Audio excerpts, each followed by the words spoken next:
ফাঁসি ফাঁসি ফাঁসি চাই, সঞ্জিতা হত্যার বিচার চাই। আমি আমার বোনের হত্যার বিচারের দাবিতে আজকে মানববন্ধনে এসেছি। আমি আমার বোনের হত্যার কঠিন থেকে কঠিনতম বিচার চাই। এখনো খুনি পলাতক। সঞ্জিতা অনিতাকে তার প্রেমিক হত্যা করেছে, তার বিচারের দাবিতে আমরা এখানে দাঁড়িয়েছি।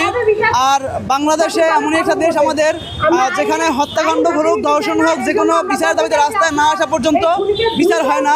এই আমরা চাই খুনির কঠিন থেকে কঠিনতম শাস্তি হোক, যাতে পরবর্তীতে এরকম একটা পদক্ষেপকে গ্রহণ করতে 100 বার ভাবে যে এরকম করা উচিত না। আমরা চাই কঠিন। হতাশ হয়ে গিয়েছে যে কিভাবে প্রশাসনের চোখে ধুলা দিয়ে তারপরে এভাবে একটা হত্যাকাণ্ড পরিচালনা করা হয়েছে।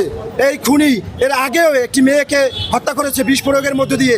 এবারে সঞ্জিতাকে শ্বাসরোধ করে হত্যা করা হয়েছে। আমরা প্রশাসনের কাছে জোর দাবি জানাচ্ছি, যাতে বাবা তার মেয়েকে হারিয়েছে, যে বোন তার বোনকে হারিয়েছে, যে বিএম কলেজ তাদের শিক্ষার্থীদের বোনকে হারিয়েছে।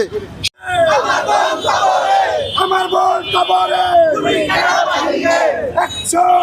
প্রশাসনের অতি দ্রুত তাকে গ্রেপ্তার করে তাকে যেন দৃষ্টান্তমূলক শাস্তি চাই। তার জন্য ফাঁসির কাজটা আমি সচক্ষে দেখতে পাই, আমার আত্মারা শান্তি পাবে।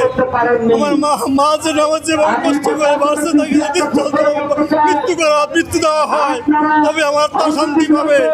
আমি দৃষ্টান্ত প্রশাসনের কাছে আকুল আবেদন, তারা যেন অতি দ্রুত তাকে গ্রেপ্তার করে যাতে আইনের আওতায় নেওয়া হয়।